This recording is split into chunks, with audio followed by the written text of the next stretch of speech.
Good morning and welcome back. So you've already learned all the new material for the entire school year, and at least with Mod 6, we are just going to go into review mode. So we're going to review today, we're going to review on Thursday, and then we'll review Tuesday of next week, and then your last quiz of the year will be Thursday of next week. So the first two questions will look very similar to this. So it says Devin and Brooke's teacher asked them to graph the point 3, 10. They disagree about the location of the point. Devin graphed it at point D below, and Brooks graphed it at point B below. Who graphed the point correctly? So when we're looking at 3, 10, this means from the origin, we're going to go to the right 3 and then up 10. So if we go over 3 and up 10, that's going to give us point D. So for number 1, the answer would be Devin graphed the point correctly.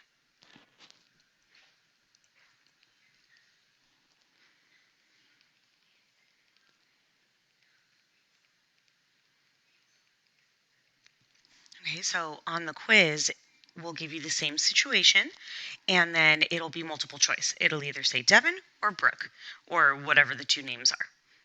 Okay, so number 2 would look similar to this, where it asks you to write the ordered pair of a point. So, and it'll give you a bunch of points so that you can look at it. Here we're asking for point C. So we're going to find point C on the graph, which is right here.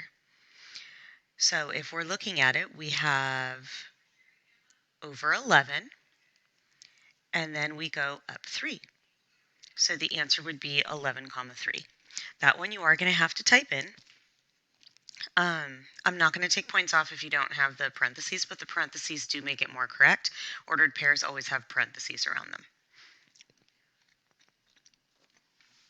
Okay, then I'm going to give you a table, and it's going to just ask you, is the table proportional? And you're either going to select yes or no. Remember that you can use your calculator in your notes. So looking from 0 to 0, we can't really tell anything, but here we're looking for the multiplier. So we know that 1 times 50 does give us 50.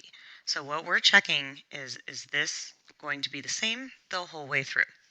So if we have 0 times 50, that gives us 0, so that still works.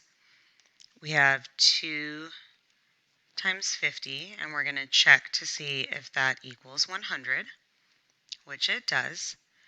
And then we're going to look at 3 times 50, excuse me, and then that equals 150. And so since the number is 50 in all places, we know that the answer to this question is yes.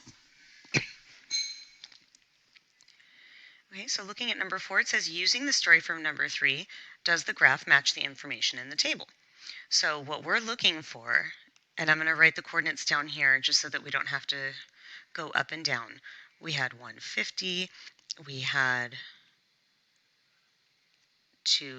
100, and then we had 3 and 150, and we want to check to make sure all of those points are exactly the same. So we have a 0, 0, that one's there. From the origin, we're going to go over 1 up 50, which is there. From the origin, we're going to go over 2 up 100, and it's there. And then over 3 up 150, and it's there. And that's going to wrap up the first part of review. Have a great day.